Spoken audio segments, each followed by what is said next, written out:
I don't have myself. Okay. Well, folks, it's 3 o'clock. I was messing around with some of the video as both Nate and I were doing.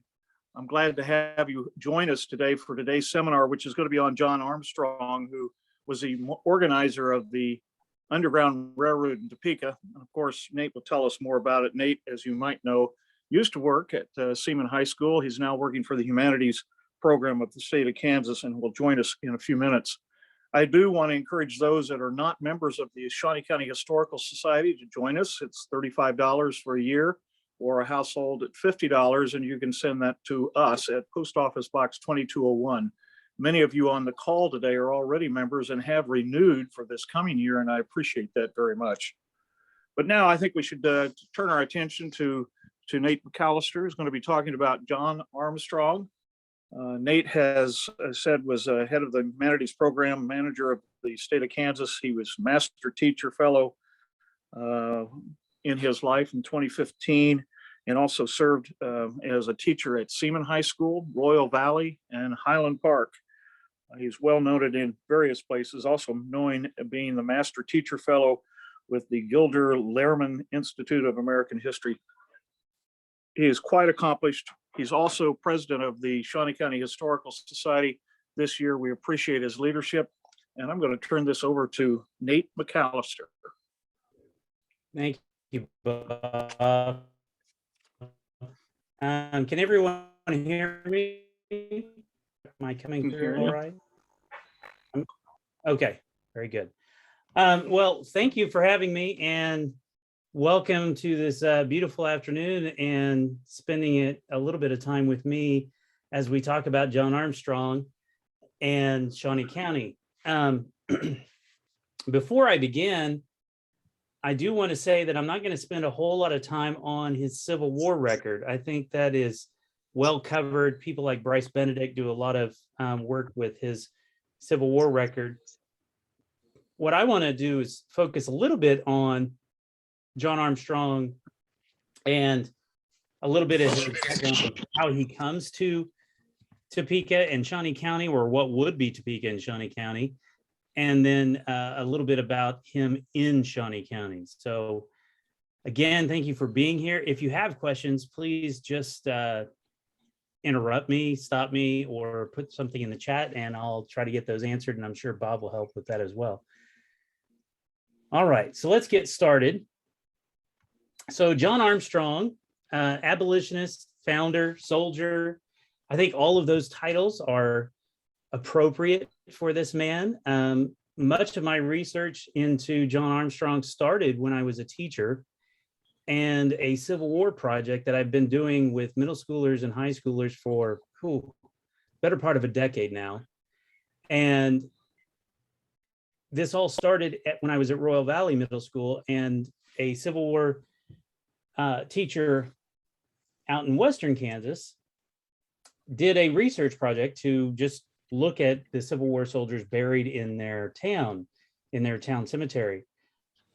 So I took that project and made it my own at Royal Valley Middle School. And in that project, what we do or did is to research the Civil War veterans that are buried locally. And Kansas has a plethora of Civil War veterans buried in and around our state.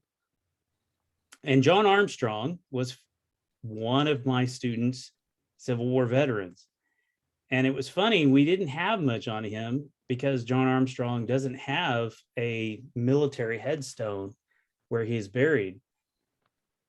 And my student kept telling me, John Armstrong has like a front page dedicated to him, that when he died, his obituary took up the entire front page of the paper. I thought, well, that's crazy. How in the world is that possible?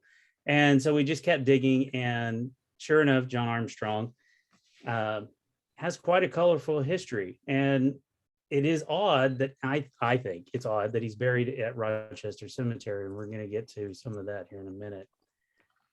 So abolitionist, founder, and soldier. And I want to get to those aspects of his life. And as you see here, we have this nice, lovely picture. And I'm going to try to have everything cited, maybe not perfectly cited in correct form, but at least let you know where I have found the material in case you want to go find it yourself. So John Armstrong was born in Oxford, Canada, June 8th, 1824, about 10 years after the War of 1812. The family stays there for just a little bit of time, and then they move to Allegheny, New York. Now, whether that's Allegheny County or the actual town of Allegheny, that's not particularly clear. And even in his own reminiscence, John doesn't necessarily talk about that particular aspect of his life. What he does talk about while living in New York is the idea of abolitionism. It seems from all accounts that while he's in this area of New York, he becomes quite the abolitionist. Matter of fact, as we'll see in just a second, he is known as a Garrisonian. And William Connolly talks about him as such. And as you know, William Lloyd Garrison was an ardent abolitionist, one of the only few people in the history of the United States to openly burn the Constitution in opposition to slavery. And as you may know, William Lloyd Garrison, just to go off on a tangent just a bit, was the publisher of the incredibly famous abolitionist newspaper, The Liberator. So to say that he is a Garrisonian is quite a strong term. And that means you are wholeheartedly an abolitionist, not a free stater, not somebody who is just half-heartedly opposed to slavery, but is ardently opposed to slavery. So that's quite a statement to say he was a strong anti-slavery Garrisonian. So he stays in that area of New York, and I want to go back just 1 second. He stays in that area of New York from age 6 until one fateful year, 1854. And in 1854, you have the passage of the Kansas-Nebraska Act, and this, like so many other people in the United States, motivates Armstrong to move to this territory. And he does so because of the Kansas-Nebraska Act. And I found this in his reminiscence, and I found this very interesting. This is him looking back, saying, "Oh, how often feel," and this is his grammar, what many of our early pioneers have went through in order to stay and make homes in Kansas and help make Kansas a free land. So here we have a gentleman who stays in upstate New York, who is a strong abolitionist Garrisonian, who in 1854 is motivated by this Kansas-Nebraska Act. So strongly, in fact, that he comes to the Kansas territory to make it a free land. And he's not the only one. As you well know, people like John Brown, you have Robinson, you have Lane, you have all of these famous names, Clarion and Nichols, coming to Kansas to make it a free land. In addition, you also have the other side of the coin, which is the pro-slavery, predominantly from Missouri, coming also to this territory, which sets up that famous conflict, Bleeding Kansas. So what we have in front of us is the Kansas-Nebraska Act to your right. This is actually from the Congressional Record, 33rd Congress. So when he comes to Kansas, he has the opportunity, and he actually has some land around Lawrence. But in so doing, he comes to Lawrence. He and Robinson and others go off west and stay near Tecumseh. And he says this after staying a night near the river, at the river's bank, near Tecumseh. It was an Indian summer day, smoky, clear, no wind. Peace was over and on the prairies. The high prairies were softened by the ethereal haze to a resemblance of the ocean. That day, Kansas threw her witching spell over the party, and thenceforward, no other land ever appealed to them as did this. I think that's a touching sentiment from a man who was, as he said, bewitched by the beauty of Kansas. And it was in that moment, I believe, that he and his party, those in his party, started to look for a place to start a new town. They go on up to what is Fort Riley at that time. But on the way, Armstrong and Robinson, now this is according to Armstrong himself, but essentially say that they're going to come back to this area, to Topeka, what will be Topeka, and that's where they're going to start this new town.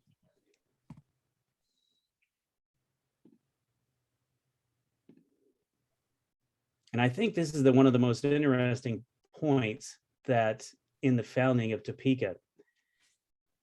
As he says here, on the trip down from Fort Riley, it was definitely decided by Holiday and Armstrong that they would attempt to build a town where Topeka now is.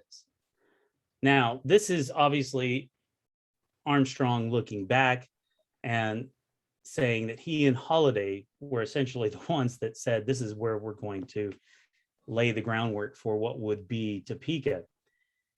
And according to Cyrus K. Holiday, and now, again, I want to make sure we understand, this is Armstrong quoting Holiday. And according to Cyrus K. Holiday, here where we stand, and he said it was at 6th and Clay. So if you go to present day 6th and Clay, which is the map I have on the right, it's an old Sanborn map.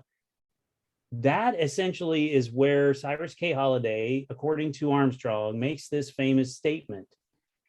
Two great highways cross, one going to New Mexico and the other to California. And I predict that at this spot, there will be the junction of two great railway state systems going in the same directions. Now, is this the exact spot? According to Armstrong, it is. This is the spot where essentially the men will lay the groundwork for Topeka, and this is where it will begin. Now, according to Armstrong, he's there. He's there at the moment of the inception of what would be Topeka. However, he's not there for the next meeting. He goes back to St. Louis for trees. He has to pick up, he's ordered some fruit trees, and they haven't come in yet. I don't know if Amazon missed the order or what was going on, but he wasn't there. So he has to go to St. Louis to pick up the fruit trees and is not there for the next meeting, which is to lay out the city. So yes, he's there for the founding of Topeka, but no, he's not there for the planning of the streets and the buildings and whatnot of where things will be. He goes back to St. Louis. He gets his trees after waiting even there for these trees. There must have been some really good trees. Comes back, and on his way, and I think this is an interesting point, runs into James Lane. Now, according to Armstrong, he is the one that convinces Lane to be on the right path, essentially on the side of the Free State movement and the abolitionists. Now, is that the only reason? Is just John Armstrong? Probably not, but they do meet and they do get to know one another. I think Armstrong is taking a bit of liberties to say that he's the only one that sets James Lane on the right path. So while in Topeka, according to his handwritten reminiscence, and this is his handwriting, I'll read just a little bit of that if it's hard to make out. The establishment of the Underground Railroad became necessary. Now that's his spelling of necessary. In the winter of 1856 and 57, after some consideration, Colonel Ritchie, Major, believe it's Abbott, and Governor Charles Robinson and others, and then it goes on. So by his own reminiscence, he and others will establish the Underground Railroad in 1856-57. And this becomes really a turning point for John Armstrong. He goes down really in history, and at least in Kansas history, as the first person to help spirit away those that have been enslaved to freedom on this newly established Underground Railroad. And coincidentally, they will use the old Lane Trail as the Underground Railroad route.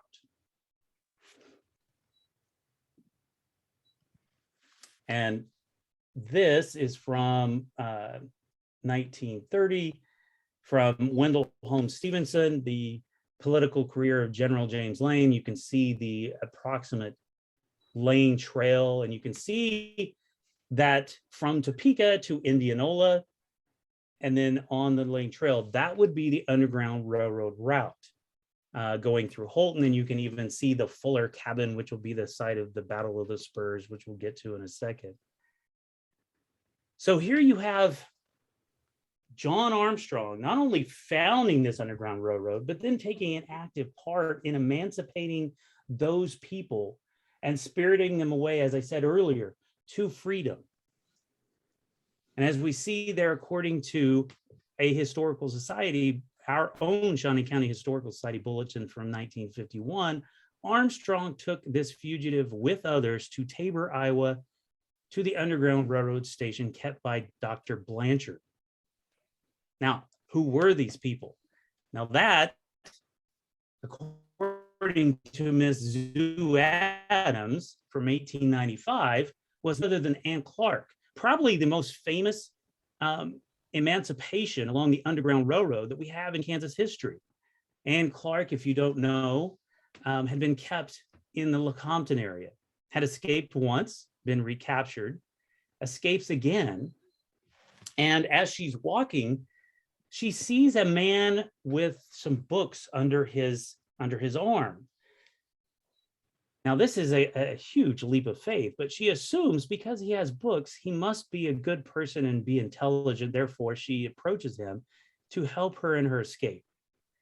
Turns out he is, as she thought, someone who could help her escape. That gentleman, and his name escapes me, somebody else might be able to bring that forward, helps Anne get to Topeka, which then puts her in touch with none other than John Armstrong. And this is from Miss Sue Adams' reminiscence from 1895. The first slave, and this is John Armstrong speaking to Miss Sue Adams, the first slave I took out of Kansas was a woman. Her name was Anne Clark. George Rail, who brought her up to me at Topeka to the residence of Miss Scales, and we'll get to that location here in a minute. We kept her there for about 6 weeks at our house. Now, this is the famous part of that story where Anne Clark will essentially live in a flour barrel, and the size of a big whiskey barrel. That's where she will stay when either others come around or she has to be kept out of sight. And if you've ever been in the Historical Society Museum, they've got even a display of this, here's this barrel that Anne Clark would have stayed in. But she and others would be the ones that Armstrong would take to Iowa.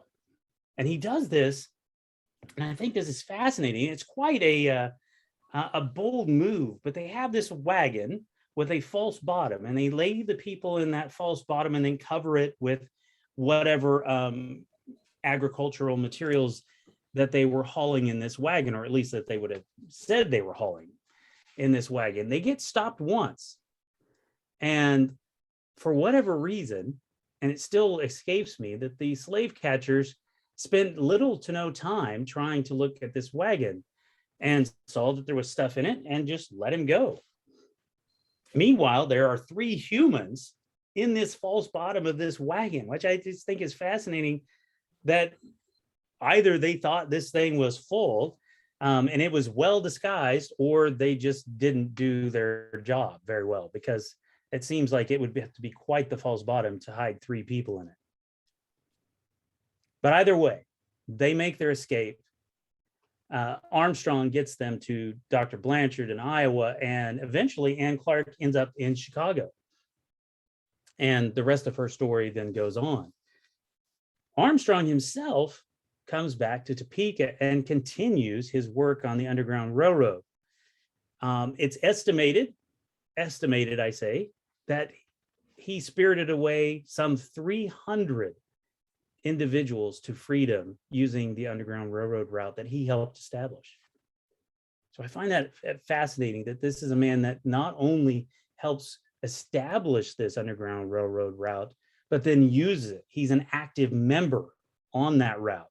He even goes on to speak about the particular houses in Topeka that he used.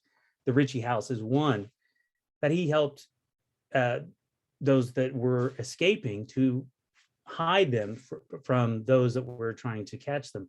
So going back to his childhood and him growing up, that whole idea of him being this Garrisonian abolitionist really does ring true, because he not only is just doing what you might say is the right thing by establishing an Underground Railroad route, but he's willing to risk his life and help those escape. Now, here's probably the most controversial aspect of Armstrong's life: the house. And as they say in realty, location, location, location. This is, for all intents and purposes, this is the best we have as far as photographic evidence of the house itself, and you can see it there. One is from a Topeka newspaper. The other is an actual photograph that is housed on Kansas Memory website. It is either at 427 Quincy or it is at 429 Quincy. It's pretty darn close to the same spot either way. And this house is one of those Underground Railroad stations. And this is where John Armstrong lives. Now, here too is a little bit of a controversy. Who owns the home? Is it John Armstrong's house, which by some accounts say he built? Others say William Scales built.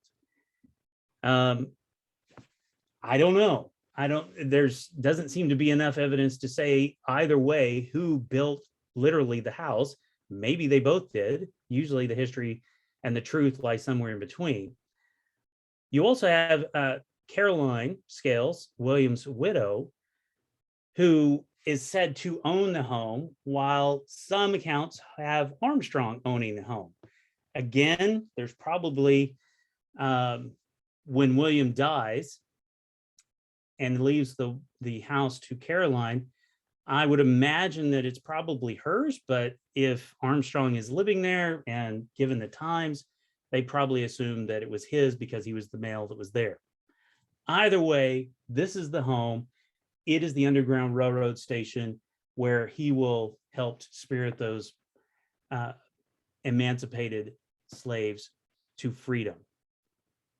And it is, as it says in the Topeka Daily Capital here, a small stone house, brown with age and slowly falling into ruin. It stands just north of the International Order of the Oddfellows, IOOF office, buildings at 5th and Quincy Streets. Now that's from the 1913 Topeka Daily Capital, and that's the image on the right. And the house was falling into disrepair and would eventually be torn down. So if you're downtown Topeka, I believe, and Chris Meinhardt, if he's on here, could probably help me out. It's essentially where the post office is, the federal post office is today, somewhere around in that area. So that's the home. That's where it is. You can see even in that picture on the left, it's there. The town is growing up around it, and you have this old little home just sitting there. Eventually, it falls in disrepair. Now, that does beg the question: why in the world is John Armstrong staying with Mrs. Scales, and why is he staying in the Scales home to begin with, if it's not technically his? And part of that reason is Eunice. Eunice is the only woman, by John's own words, that he truly, truly loved.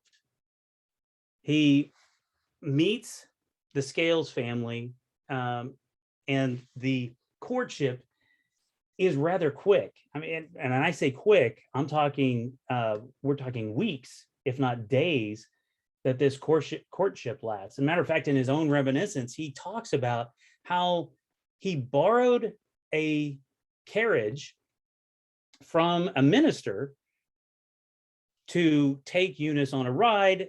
And by the time they got back, they were engaged and they were going to be married. So that's pretty quick. She must have been smitten with him because she was in agreement. However, the family does catch smallpox. Eunice will die. They never get married.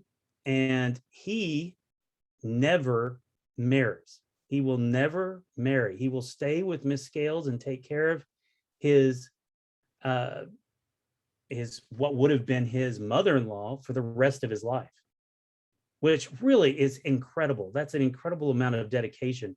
He even builds this lovely monument to her with his own money.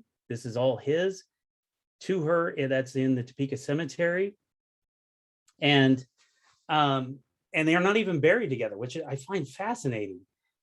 That he, if it is truly his lost love, why did he not was not buried with her? But and I don't know the story behind that. But Eunice will be the reason, I believe, that he will stay in the Scales home, and that's probably what causes the confusion.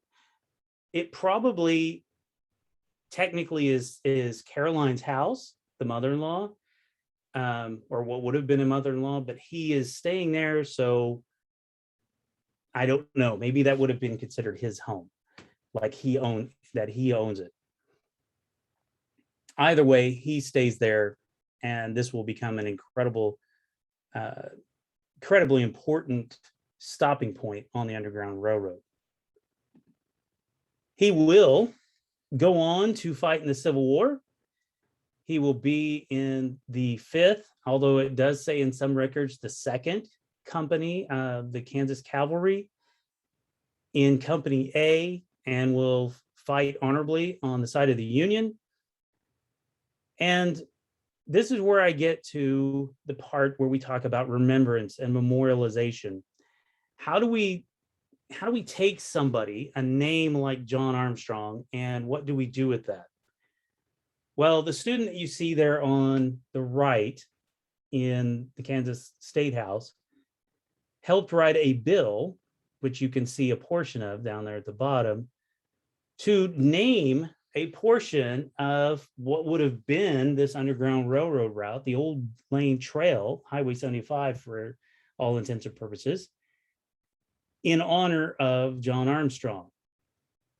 And this student, along with a few others, were the ones that pushed that bill through the Kansas State House. As far as I know, the money has not all been raised for this, but it's not going to go away. The bill's there. All they have to do is continue to work to get that money raised. And the portion that is, if I can get this little doodad to work, the laser pointer, is this portion right here. That would be the John Armstrong Memorial Highway.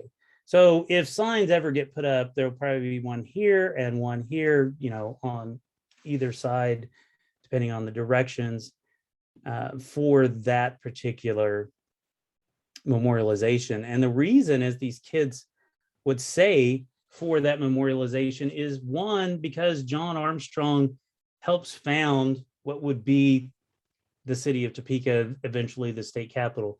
2, that he is an abolitionist and an active member in establishing the Underground Railroad, but also helping those slaves escape. And 3, as a Civil War soldier, helping to defend the Union. So this is the reason for this memorialization of John Armstrong in the form of a memorial highway. And I do think it is rather fitting that a portion of what would have been the Lane Trail is then named after him. So today, John Armstrong rests in Rochester Cemetery. You can see his headstone there. It doesn't look like much. George Armstrong, his brother, is buried next to him, or is buried in the same area. He is a member of the 5th Kansas Cavalry, as I said. He's member of the Rebecca Lodge, the International Order of the Odd Fellows, and he's a Grand Army of the Republic Post member as well. I believe it's the, I think it's the Lincoln Post is the one he is, or that he's a member of.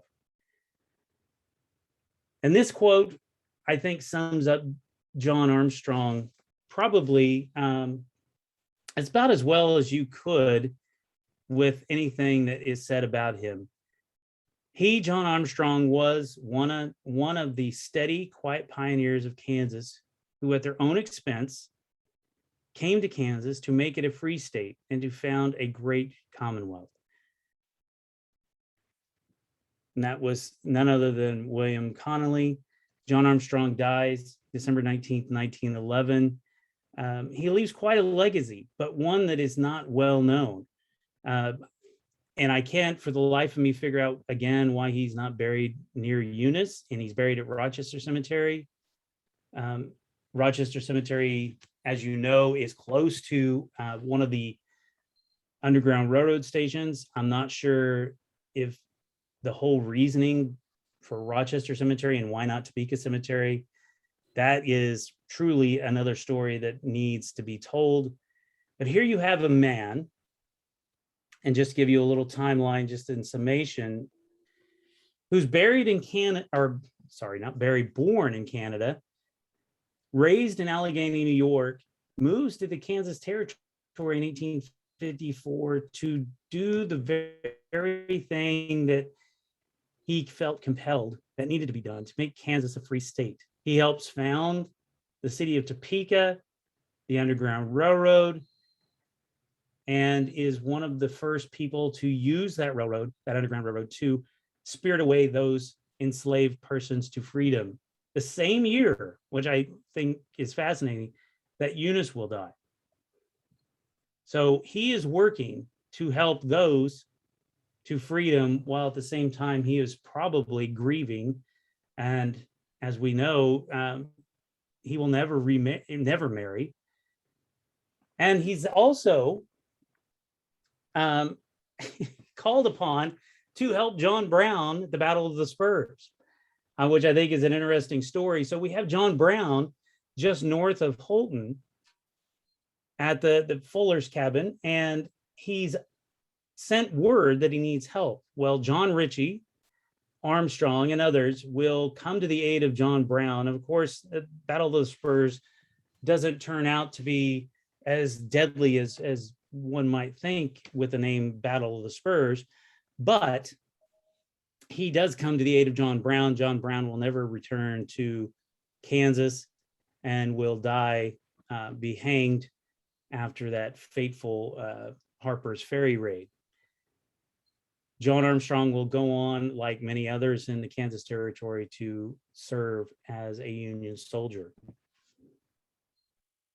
Now, I know that was a rather quick story.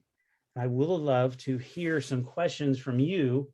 Anything I didn't cover, need to cover, and that you have questions about, I would love to dig into this a little bit more with you.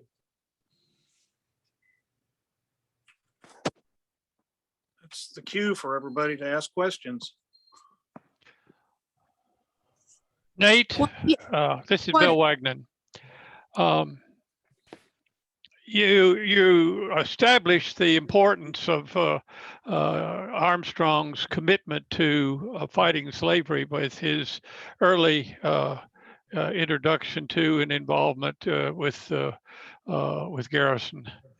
And what is important about Garrison is that as an abolitionist, he was strongly committed to the concept of racial equality.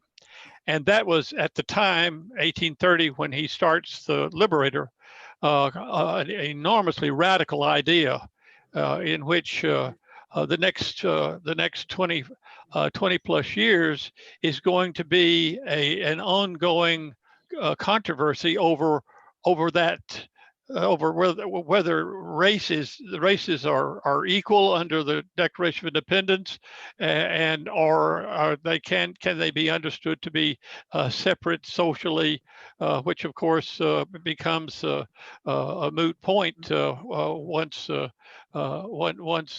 Civil War and 13th Amendment end slavery. But it doesn't end the concept of equality. In fact, that continues to the 21st century. That's just the point that I want us to keep in mind about how utterly radical the concept was in 1856, even. That someone like Lincoln certainly does not describe to racial equality, and that's been an ongoing inquiry about Lincoln. Your understanding about Armstrong's relationship with Mrs. Scales, I think you're right to be to recognize it's an ongoing kind of thing that doesn't have a definitive interest. But when she dies, he's something like 34. And they have a marriage commitment apparently, which is why he's living with them in Topeka. That when she dies, of course, he doesn't ever want to get married again. But I think that was probably not an uncommon thing, where Mrs. Scales needed a man around to maintain the house, to take care of her and have an income. So it was a convenient kind of relationship that was really an important one. I think what you have uncovered here and discussed is absolutely fascinating, and it certainly adds to the richness of the story of the whole notion of what freedom means as it plays in Shawnee County. Well, thank you, Bill, and thank you for being here, and thank you for the comment about Garrison. I think that that comment struck me, and I agree with you. When you say you're a Garrisonian, that's an extreme, as you said, radical view, even for the 1850s, and that's why I alluded to this, that there is the Free State movement. Those that don't want slavery in Kansas, probably because of the economic competition that it presents. They are not, Free Staters aren't necessarily abolitionists, and abolitionists aren't necessarily Garrisonian abolitionists. There are many shades of abolition and Free State. So for somebody to be described as a Garrisonian, that may be and as you said, equality of the races. That is really hard for some to come to terms with in the 1830s, 40s, and 50s. I would say even venture that the equality question is one that we grapple with for the next 150 years and are to some extent still grappling with. So for him to be on the Garrisonian side of that question so early on puts him in the realm of John Brown, puts him in the realm of Garrison himself. And so that for somebody of that nature to be here in Shawnee County is quite incredible. There aren't a lot of Garrisonian types in this area. There are a lot of Free Staters, tons of Free Staters, but I would say you don't find many that are that ardent, those ardent abolitionists like Garrison and Brown. And so I find that incredibly fascinating. And I would agree that Caroline, yeah, he's there to help her, and it's an arrangement of convenience. Nathan. Yes. I'm sorry. This is Eva Brown. What do you know? What is known about his brother? I haven't done a lot of, and I didn't come across much when I was doing some searching on him. From what I can gather, he does fight in the Civil War, but other than that, I don't have a lot. Now I could do some digging on and see what I could come up with, but it does seem odd. It still strikes me that he does not have a plot next to Eunice, that he and essentially his brother are next to each other in Rochester Cemetery. I don't know why that strikes me as so fascinating, but it does. But that's I don't have a lot on George, so I'm sorry about that. There is a question in the chat. Actually, there's two. Do we know where the Underground Railroad led the slaves to their eventual freedom? Yeah. Typically, what they do is they take the Lane Trail up into Nebraska and then into Iowa and then eventually into Chicago. And some will obviously disseminate themselves around Chicago or even stay around in Iowa. Others will go on up into Canada. I don't know if there's an Oxford connection there where he was born, but there might be. But typically Iowa and then, on into the Chicago area. But that doesn't mean that's the only place that enslaved persons would have gone once they found freedom. And then the next question, do we have any idea how many Kansans participate in the Underground Railroad? Oh, that's a great question. I don't know, but we could certainly put, there's some figures we could, Ritchie, Armstrong, Robinson, there's an Underground Railroad route that not many people talk about that comes out of Wamego area. And there's probably a chunk of people out in that area that are involved in that Underground Railroad route. So Kansas has a pretty strong connection when it comes to the Underground Railroad. And it's really to the anger of Missourians, because what would happen is you might go over to Missouri and help slaves escape and then get them through Kansas using the Lane Trail on up into Nebraska and Iowa. So those numbers, I would imagine hundreds. Clarina Nichols talks about helping slaves escape. And this is the lady that will ask for women's equal rights. Full equal rights. Imagine that. Full equal rights for women in the the Wyandotte Constitution. Now, obviously, she doesn't get it, but she sure doesn't quit pushing for it. So I would say the number is in the hundreds, if not maybe the thousands. It depends on how you look at that. If you look at the Union Army during the Civil War after the Emancipation Proclamation, you could say all of them are involved in that. So that's a great question, though. I think that's worthy of more research. And then Melissa, you're asking, so what is your definition of a free stater? Oh, that's tough. I would say a free stater, in my opinion, this is just me, this is Nathan. A free stater is essentially somebody who's wanting Kansas to be free, or in Illinois or in Indiana or in Ohio. They aren't necessarily concerned about the individual slave themselves. They're more concerned with having to blunt the expansion of the slave states.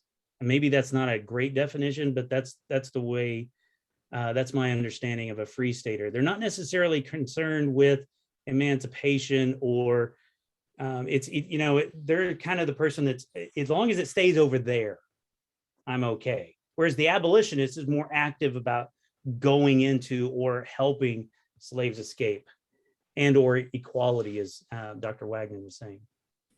And did you also, this is Melissa, and did you also say that it was an economic issue for them? Oh, yeah. I think for many free staters, and again, these are some of the, and again, there are many shades of gray of free staters, and you can't lump all the free staters together.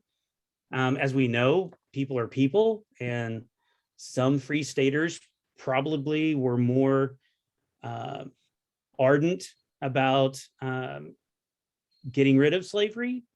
Others may have called themselves free staters and simply just didn't want Kansas to be a slave state for voting purposes, for the political power and the balance of power in the country. It could have been something as simple as that. Others could have seen the issue of, well, I'm paying for my labor to help me farm. They're not, and they see it in those economic terms. So as I said, I would say you're looking at shades of gray when it comes to free staters. And I would say the same thing for abolitionists. I would say there are abolitionists who aren't necessarily, as Dr. Wagner said, fighting for full equality. They're just simply, they just don't like slavery. And they could care less about equality once it's over with. So again, people are people, and sometimes you're going to get those that, you know, they have their own vision of what that might mean. Great question.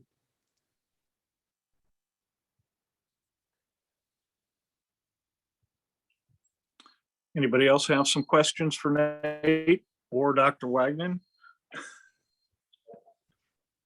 I thought I saw somebody getting ready to unmute.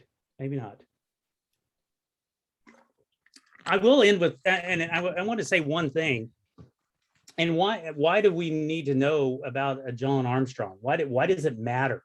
And that's that last piece I have there for you. And I wanted to do this after the Q&A. And I think there's a good reason why we need to know the stories of the John Armstrongs in the world. It's great to know the John Browns of the world, which, let's keep in mind, John Brown really isn't in Kansas all that long. It's great to know the stories of the James Lanes of the world and the Clarina Nichols, and they do some fabulous things. But John Armstrong, for all intents and purposes, we might say he's just a regular guy doing what he believes is the right thing. And is he in the right place at the right time doing these things? Probably. Does his story get lost to history to a certain extent? Yes. So are there other John Armstrongs in the Shawnee County area that we could probably find with a little bit of digging?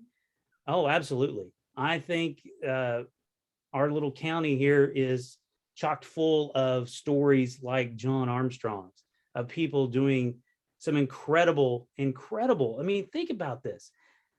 The establishment of the Underground Railroad in Kansas, helping those escape to freedom, helping to found what will become eventually, with Cyrus K. Holliday, the capital of Kansas. And is that his intent? I don't think so. I don't think he's coming here. He even says that. He's not coming here to do all those things, but he does. And his story matters. And stories like his matter. And I think these are the reasons why those of us in the Shawnee County Historical Society want to continue to find these stories and preserve these stories for others and to tell these stories. So yes, his story matters. And I'm almost saying history matters, which it does. Well, thank you very much, Nate, for your presentation, and the questions that we got today, I think, are very informative. We'll continue our series of various seminars next week at this time. We have Don Chubb, who's going to be speaking about prominent women in Topeka's history. And then we have Kate Hastings later the week following. If anybody would like to donate any extra money that they have for the efforts to preserve and promote Shawnee County history, please consider sending money to Post Office Box 2201, Topeka, Kansas, 66601. Again, Nate, thank you very much for your presentation.